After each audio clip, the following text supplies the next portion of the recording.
Are you dreading your next home repair? Don't. Crew Pros is your one-call solution for everything your home needs. Whether it's heating and air, plumbing, complete roof replacement, whole home generators, and electrical repairs. Our professionals get the job done right. Crew Pros is your single source for high-quality home services at affordable prices. For everything your home needs, Crew Pros. Remodel, repair, replace. Memphis. Nothing but Memphis.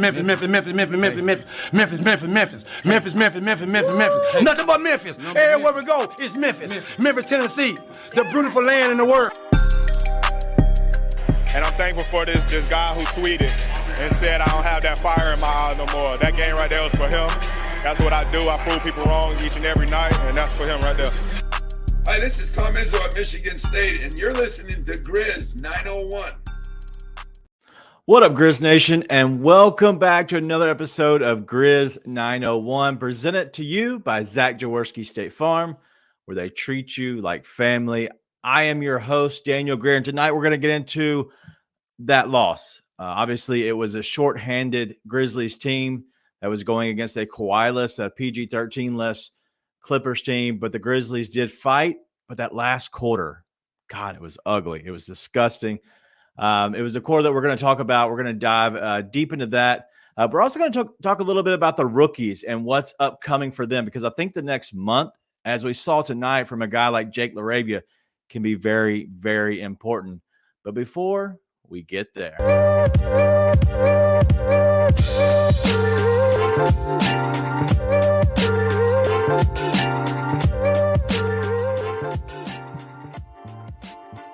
yo, what up, Nate? What up? What happened to Westbrook, dude? Where was that guy tonight?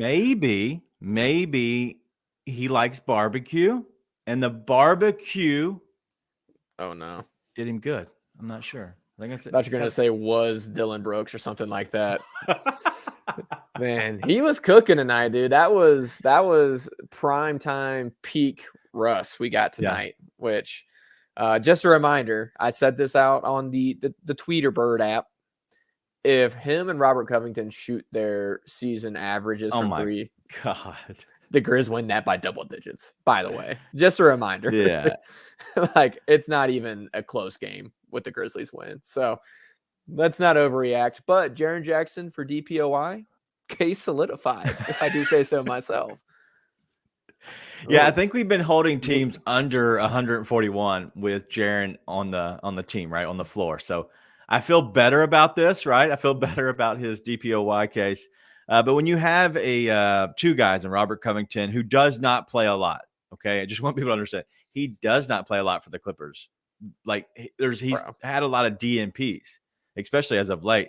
And then Westbrook, who went 5 of 5 from deep, and then Robert Covington 7 of 7. Like, 12 of 12 from those two dudes, that will win you games, okay? Dude. What is the reason? Let's go ahead and just dig into it. What's the reason that you think that they shot that well? Okay, obviously, besides just being an abnormal night, right? It was a night where they played really well and they shot really well. Do you think it's anything to do with the Grizzlies and how they play defensively against them? I mean, a little bit. Mostly it's just an abnormal night. Listen, Westbrook was eyeballing dudes hitting threes, which let's remember, he probably wouldn't have had that night if the backboard hadn't been there to keep him from concussing a fan on his second three that he hit. He would have thrown out that fan too. Was one. Oh my God. He tried to throw someone out after the game was over. I don't know if you saw that. Listen, I'm a big Westbrook fan. Actually, I love Russell Westbrook. I love the way he plays and has played throughout his career. Bro, him and Kyrie are becoming the Karens of the NBA. At a certain point, you're the problem. But it was mostly just an abnormal night, man. That was just one of those nights where he couldn't miss. Dude gets in the gym and he could hit it from anywhere.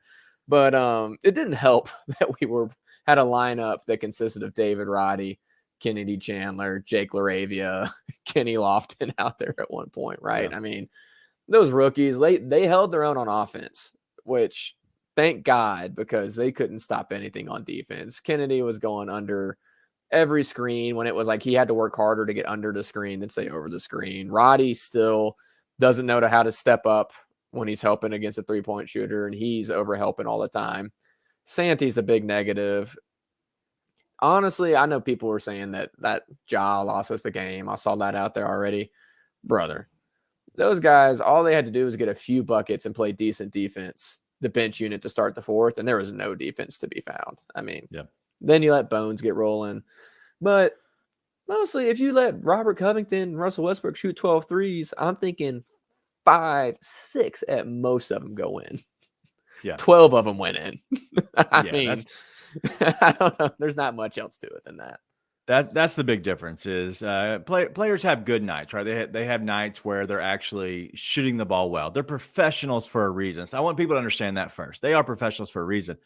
There's obviously not much defense being played just in general, 141. But when you take guys off the court who you rely on a lot of times for the defensive end, where a lot of times you are guarding people and pushing them into the paint because they're running up into Jaren. That's the main reason. Well, tonight, you know who they're running up against? They're running up against a guy who, on average, people score on a high clip, and that's Santi Aldama. Bro. Xavier Tillman is fine. He is what he is, but you're not funneling them into the right guys defensively. But all in all, leaving guys wide open, over helping, there's a lot of issues. Yeah. The reason there's a lot of issues is these guys normally might not play rotation minutes together, but they also might not play actual game minutes. At all. Man, I've already seen the overreactions. Listen, the only thing that I was like, what are we doing, is them not switching up the scheme on Russ by the time the second half rolled around when he was switching on the Ja. I don't know, because that's an easy fix. You lose nothing by adjusting your defense as far as that goes. And I don't know why Kennard wasn't playing. I know Roddy hit a couple of threes, but come on, man. You've got Kennard who's been draining lately, and he's obviously the best shooter on the team, the best pure shooter on the team, right?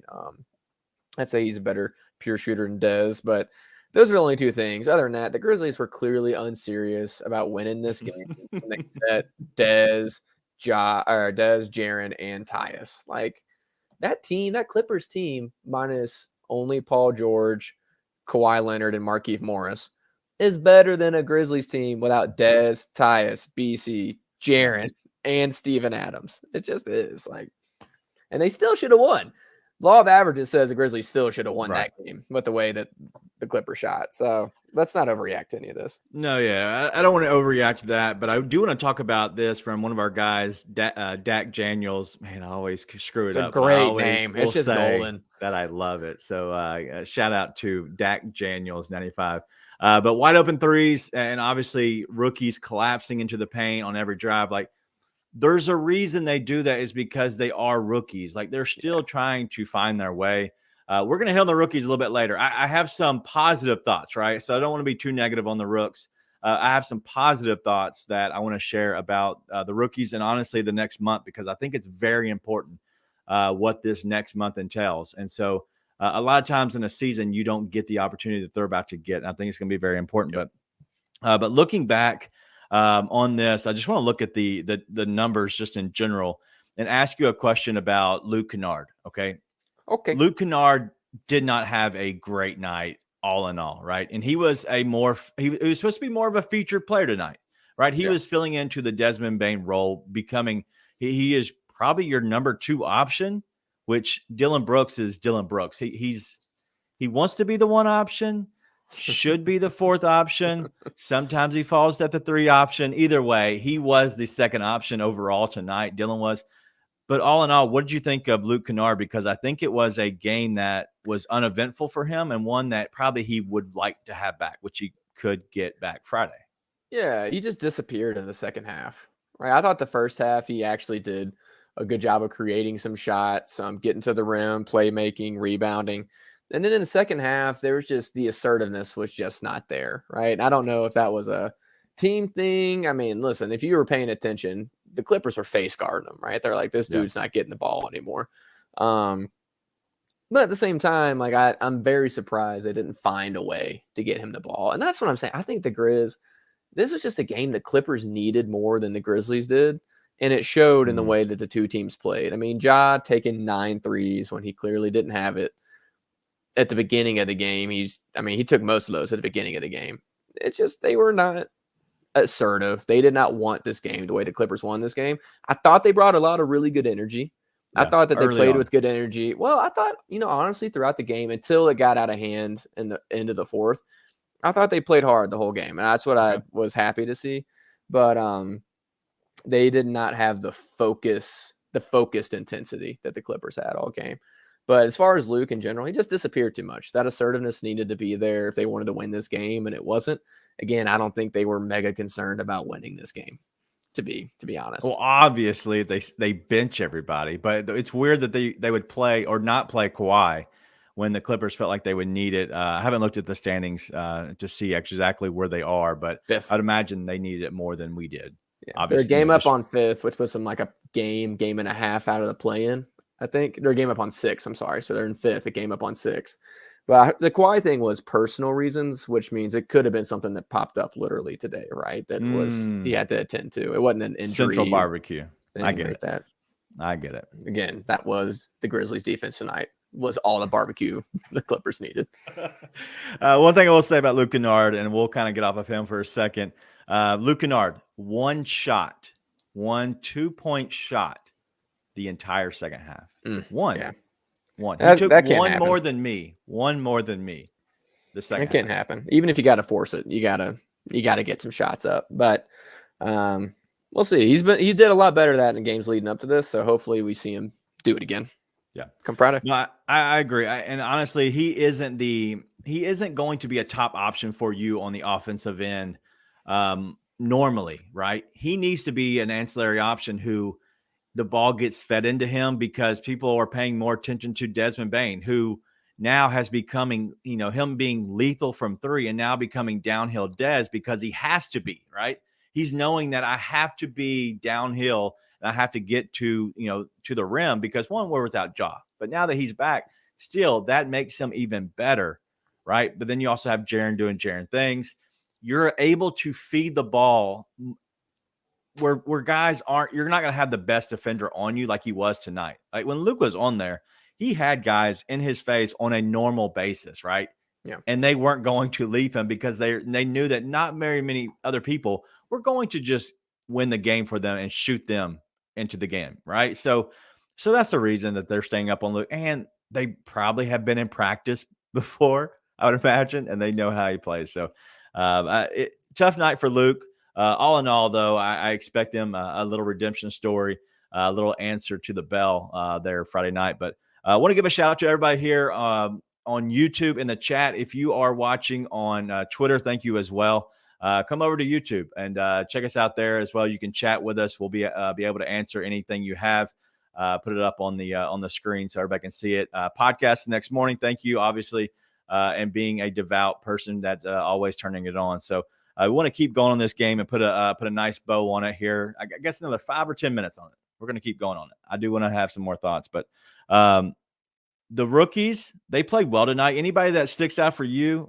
Maybe not as much rookies, but yeah, let's go to the bench. They were good all or rooks. a bad way. Either. Let's go. There's a little bit of both. I was glad to see Kennedy do some good things offensively because defensively it was rough for him, right? He looked lost on defense and he looked a little lost offensively too. So I was glad to see him get a couple of buckets. I was really glad to see LaRavia actually make some shots, but he looked pretty well at home, right? I mean, he had the same problems all the other rookies had, but he didn't have any other problems. Right. He wasn't just completely lost out there. I thought he looked like he was comfortable and confident, which is not what it looked like the last time we saw him in a Grizzlies uniform. Right. Yeah.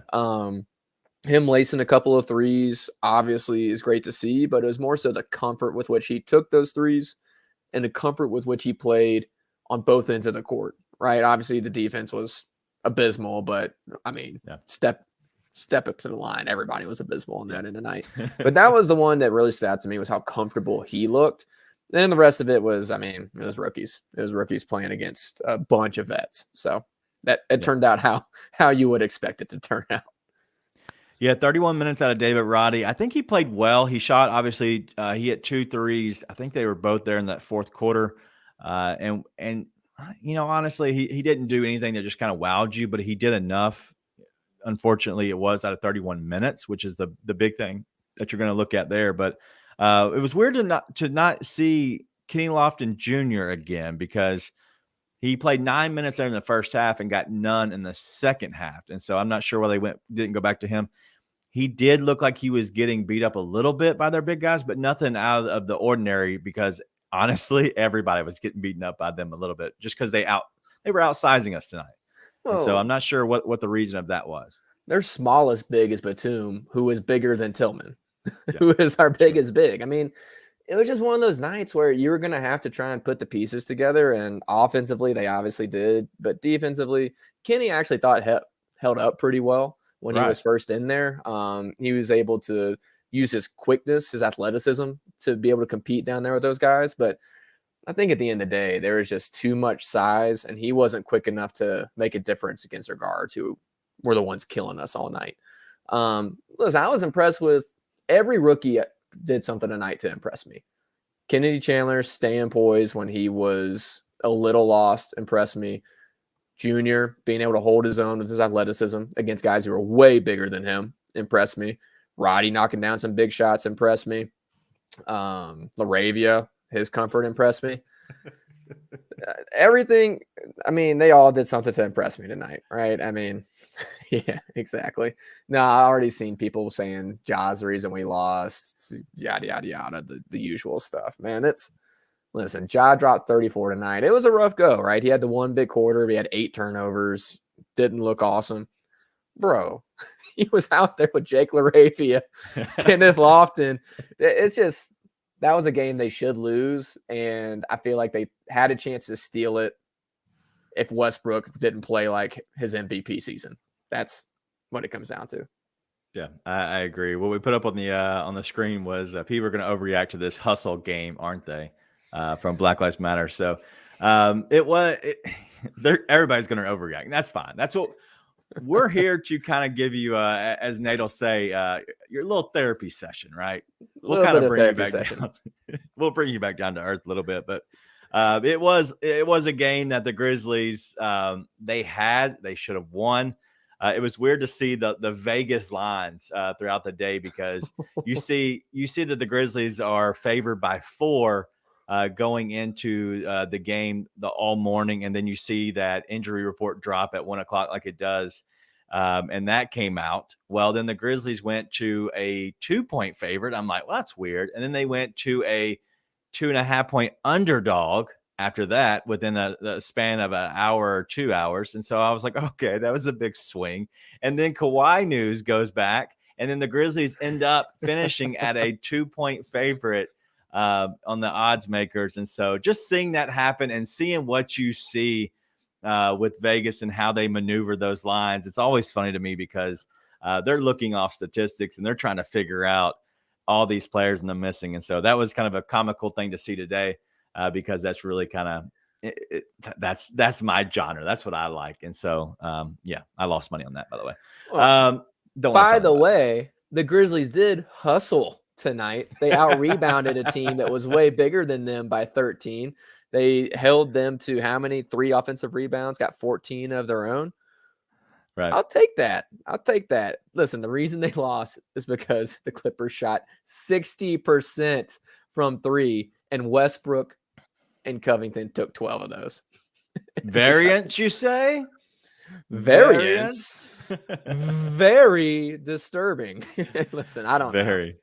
I expect it to be a very different game on Friday when the guys have their when they have all their guys coming out. They better. They will. Quick question from Francis. I'm going to give this one to you. Tee it up. You think this was a hide your cards game, since they could possibly match up in the first round? That could be, honestly, if you're thinking about it and you're thinking, hey, this could be a team that we face this late into the season. We eventually could meet up in the first round. Is this a chance where you say, don't play your best guys? We don't want to run up our whatever our action might be on the offensive end. Is that a possibility? I was about to say, if I hide your cards, you mean show up with only half the deck, then yeah, I would say so. I mean, shuffle. Listen, I don't think there's that much going into it. I think late game, they're not going to go all out. And again, this was a game that the Grizzlies did not want all that much with, but the Clippers showed up with only some of their deck of cards in it too, right? I think it was simply the Grizzlies were playing 4 or 5 rookies at a time, and the Clippers are a veteran-laden team, and that's just really what happened, right? And I think there's just a disinterest in winning. There's a disinterest in winning more than anything. So this isn't like when my mom always tell me, like, you're not really a full deck of cards. It's not the same thing? No, but she was right. Okay. Yeah, probably. to be clear. Man, Mom. Are you out there? Are you watching, Mom? All right, so all in all, the Grizzlies take the loss here. The Clippers 141 at the Grizzlies tonight, 132 snaps the home winning streak.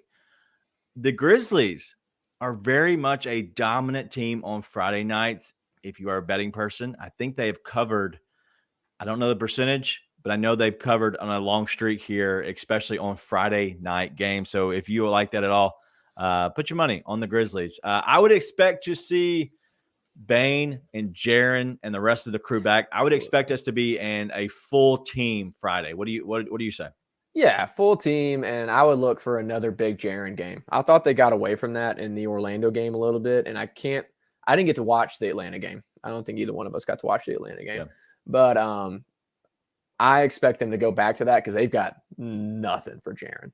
Without Paul George, they've got nothing for Jaren. So I expect a big game out of him. I think Ja will have a really balanced game. I think he'll take care of the ball a lot better.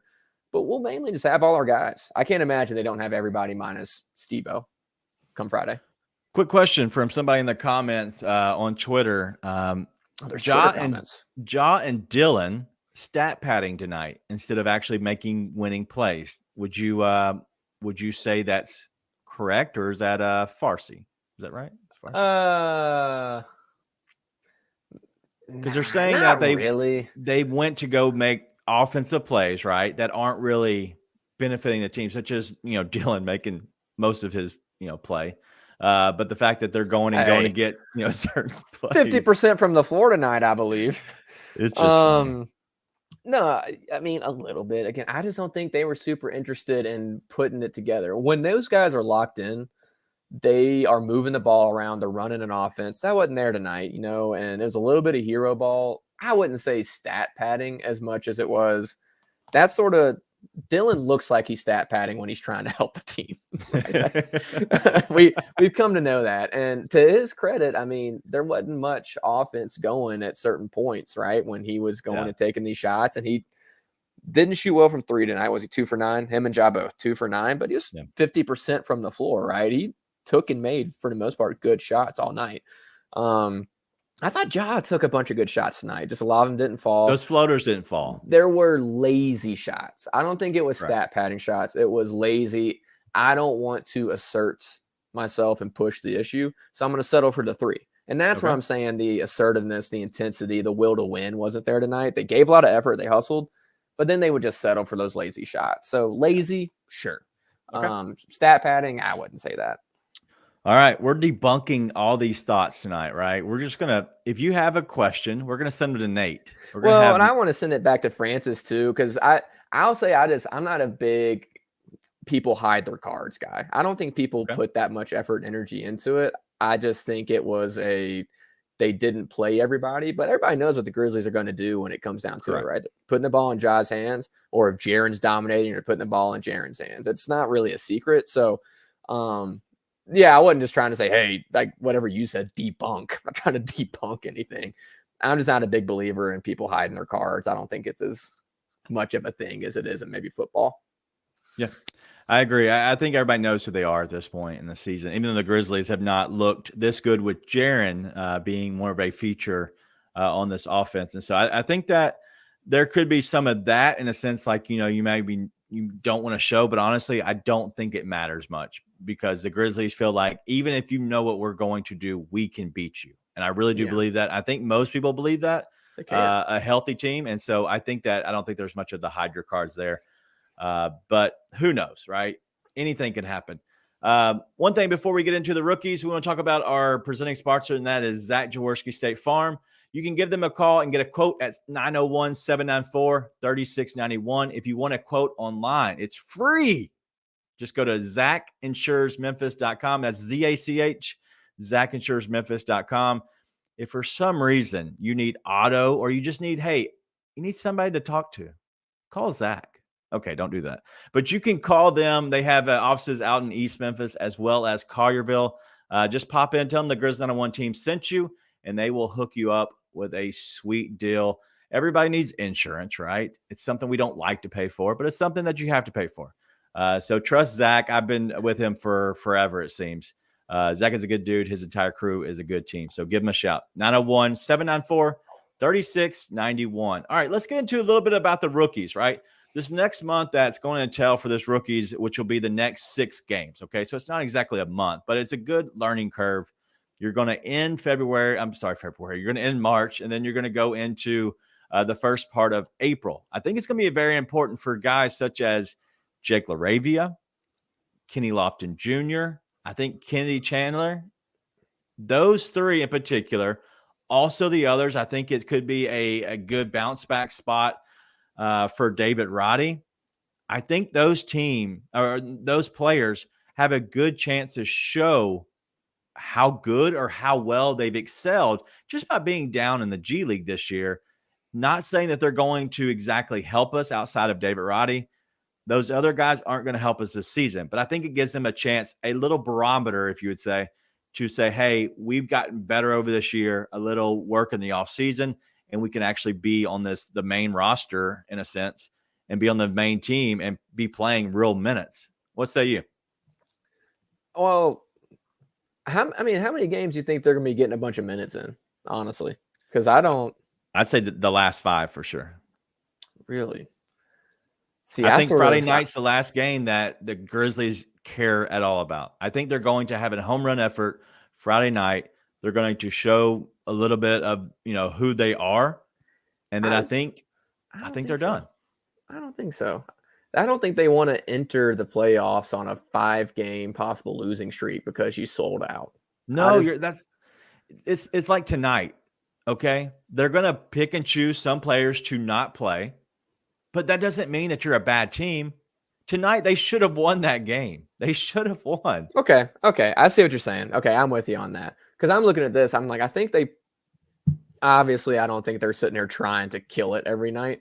But I don't think they start like just selling until they get to the Bucks game. I think they play through Bulls, Blazers, and then depending on if they want to ruin someone's day, the Pelicans, depending on what they're thinking about.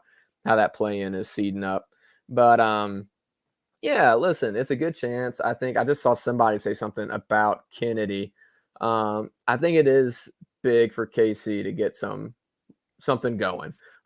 He needs these minutes. And then even if he doesn't get anything going, it's going to be important for him to be in there and get the experience. We've already seen him step up. I can't remember what game it was this year, but it was like an all-bench game. I can't remember why that was the case. But Casey and all those guys stepped up. Chandler had an awesome game. Looked ready, right? And obviously he didn't look like that tonight. But this last little stretch of games, plus him able to take that as, okay, this is what I need in the summer and the offseason. Work on it. Get to Summer League. Put it into practice. And then take it into next season. It's big for them, right? Right. And it was big for Jake LaRavia tonight. Like, we have not seen that Jake LaRavia all year. Like, he looks like he had 2 left feet most of the year. It's a chance to get comfortable. Right, it is. And confident. This is a chance to get comfortable and confident. I think these minutes are very important. And so I think going forward that we're going to see that any chance that these players get, I think it's going to be some of the most important minutes because it gives them a chance to have, like you were saying, the confidence, because now a Jake LaRavia who can hit a step back 3-pointer that we have not seen all year long.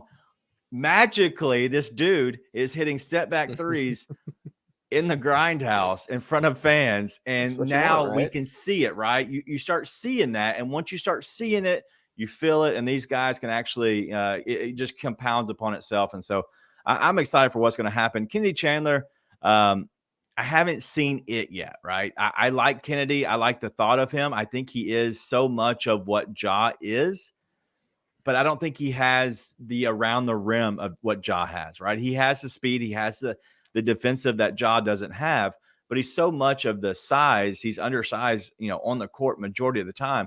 That's going to hurt him. If he doesn't have an outside shot, that is really what's going to keep him from being a good, solid backup point guard, because you have to be able to be a guy who can knock down a shot. And I think he did that in Tennessee. And I know that we can probably rely on Sean Coleman to give us some great stat to that, right? Especially all Tennessee. Unfortunately, I married a beautiful alumni of Tennessee University. Much more beautiful than you, that's for sure. Thank God. Thank Yeah, God. seriously. I had to kick it through the uprights once, right? I've been missing my whole life. Well, and with KC too, his possible future in the NBA, I think, is very I'm not this style of player, but I would say kind of TJ McConnell-ish. Like, he's going to be the backup point guard that you can use, but you don't really want to use unless he makes some, leaps and strides in his game, right? But that's a good fit with a team like Memphis that will likely want to use the money they're using on Tyus on more shooting combo guard type stuff, right? Or wing depth, something like that, where you get more shooting with some bonus ball handling, but having a point guard like KC who can come in and say, hey, I can get you by. I can run this while we have Ja sitting on the bench, or Ja's missing a game. But as far as like a Tyus level backup, not many people are Tyus level backup, right? But sort of into the bench backup point guard. But I'd love for him to surprise me. That's just what I see for him as a career in the NBA. Surprise. He's still small. Sorry. I don't want to hate him. I really do like KC. I think he is a good guy. But I don't think it's listen, we'll shout out Alan right here. He was like, it's hard to believe, given their track record, mainly talking about the front office, that they would have went sentimental on it, right? Going after a local guy to give him just a shot, to give him a contract. Why would you think that they went ahead and gave him a guaranteed contract? Because in the end, okay, this guaranteed money, it's not that big of a deal. All right. It's very small money, but let's say you start doing this too many times and then you end up with that extra $6 or $8 million that you wish you had just to go get a vet, making a championship level run. You don't have that anymore, because that 8 you've had to actually write off and just release that player because they weren't doing anything for you, or they're playing in the G League. So that's the other thing is, but why do you think they actually would have given him the guaranteed money? Part of it, they've have a history of signing people who are Ja's buddies, Jaren's buddies, that kind of thing. But I also think it's a pretty risk-free move. It's not like he's an impossible contract to move, right? He's not a bad player. He's a young player with potential. It's not super high potential. I don't think anyone's going to sit there and say, hey, he's the next John Morant, for instance. But he's a movable contract in case you need something to trade. You need that kind of money to be involved in a trade deal. But at the same time, he does have the opportunity and the potential to fill into that role we just talked about, where he's not some amazing backup point guard. Yeah. He's not a guy who's going to get 20, 25 minutes a game, but he's a guy who's going to get 10, 15 minutes a game and can run the offense while your guy's out, that cost you next to nothing, but fills in as a safety pin, right? Like the ultimate safest option of what we've had Tyus for as a backup to Ja recently. So a little bit of a buddy thing, sure. I'll give you that for sure. At the same time, I think he was still projected to be a first-round pick, and they got him in the second round. You say that's a value. I don't think it was completely just a sentimental thing. I think that they're very strategic in what they do, just like X, a buddy thing until he comes in and fills in for Steven Adams for 2 months and is awesome, right? So I wouldn't be so quick to say that he's just a favor, right? Maybe that's what it ends up being in the long run. I wouldn't say that was their intention with the pick, though. Well, I wish somebody would ask me, because I would have said, hey, Jaden Hardy, are you available? I'd like to get you. It's okay. So moving along. Sorry to bring down the moment, but yeah. I've been watching a lot of Trey Murphy highlights. Yeah, so the Grizzlies, all in all, they played well tonight, and these rookies are getting very, very good minutes because I think it's very important for them to get these minutes, right? And so I'm going to look at the glass half full because I do see that sometimes when you do have minutes where you're able listen, the Grizzlies are in a spot where they're able to rest some guys and feel comfortable. I know somebody talked about the Kings having a pretty easy schedule going down the stretch. Let me just be honest with you. Most teams, you've already feel okay, which is very few. Most of those are in the East, and they might be jockeying a little bit. Denver, they're very okay. The Grizzlies are very okay. There's a bottom 6 to 7 that just don't want to win. And then there's a bunch of middle guys.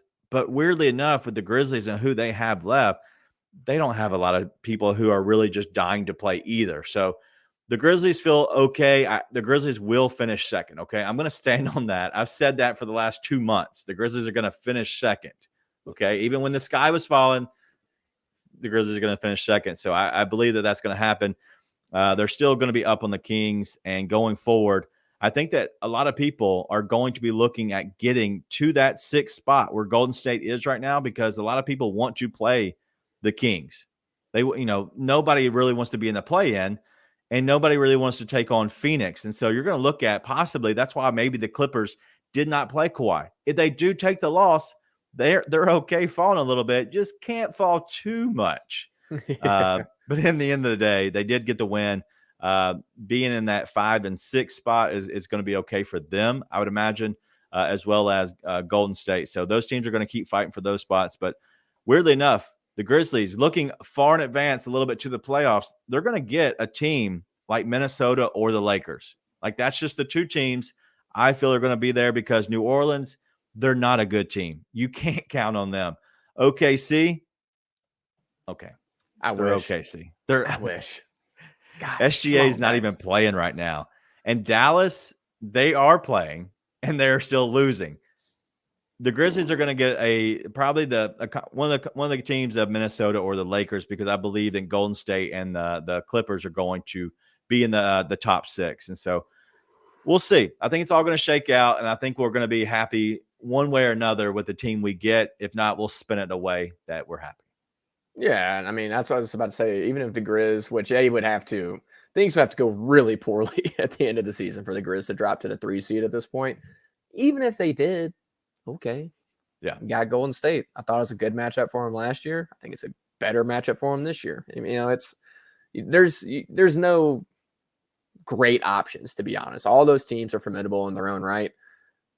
Grizz are better than all of them. So whatever happens, happens. I just want to see them come out, punch them in the mouth on Friday night, and then get a couple of good wins to end the season. Yeah. If you have a chance, make sure you go over to our Discord channel, become an insider. The Discord right now, I was kind of reading through it a little bit while you were talking.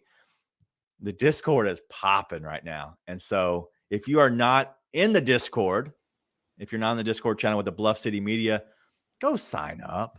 Just why not? It's $5 a month. You get good content, even more content that you're already getting. But what else is it? It's a little favor for, hey, all that other stuff I've been getting all the time for free. Here's $5. So that's, just be nice. We always say, be nice, tell a friend. Okay, be nice, tell a friend, tell them to pay $5. But no, I think it's good. I think it's well worth it. We're trying to grow the Discord channel to include, obviously the sports betting part of it, which, I'm kind of a big fan of. But also just kind of having the camaraderie of it, just fans, friends, kind of talking about the Grizzlies and other topics such as, the Tigers. All Tiger sports are over there as well. You can include the Redbirds, the Showboats, all that. So make sure you go over there and hang out. So real quick, we're gonna completely turn this to going forward. The game Friday night, I will not be on the show. We'll probably do killer numbers, but we do have somebody we're bringing in. And when I say 1, I mean 2. Sean Coleman of Bluff City Media will be the other co-host. And so we're going to send Nathan. We're going to slide him over to the driver's seat, and we're going to bring in Sean. Sean, he'll be your Robin. I guess you'll be the Batman. But we're also going to bring in somebody else for a guest spot, and that's going to be Funaki Stats, all the way over from New Zealand. So if you follow Steven Adams Stats, he will be here immediately after the game. It's hard to get him in here because I do believe he said that we'll play, and it's Saturday already. So whenever we talk to him, it's already Saturday, but it's Friday night for us. So you figure it out. It's the way the world turns. There's some kind of soap opera about that, but yeah, we're gonna have Funaki Stats, Steven Adams Stats over here. He'll be joining, and so as you know, that he got started in doing all those stats because of our Sean Coleman, and so Sean and him will get a chance to bro it out for a little bit, and we're gonna make sure that we have Nate just keep driving the train, just be a mediator, just go over here to facilitate. Too many numbers start getting thrown out, I'm like, hey, my brain hurts, guys, bring it back in. Yep. So it should be a fun time. I'm taking my family, my two little girls. Most people have learned over the years, little Miss Penelope and Miss Margot. They've never been to a Grizzlies game. And so now they're old enough. We feel they're crazy Grizzlies fans. They watch the games with me. We're going to have a chance to see it in person all together. And so our family's going. So I'm going to enjoy that. And then I'm going to catch the post-game show on the ride home, like all of you that might be doing it as well. So big turnout tonight. Big turnout. I want to say thank you for that. But let's go ahead and look at the game Friday night. Anything you're looking for that game overall? Nothing new. Big Jaren night. I expect a big Jaren game, and the guys to be more locked in. I think they'll take it a lot more seriously. Again, I thought they hustled.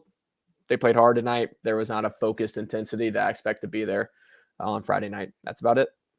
What do you see the line coming out being on Friday night? You're going to have Kawhi. Yeah. You're going to have all the Grizzlies. You should have full rosters on both. I'd say Grizz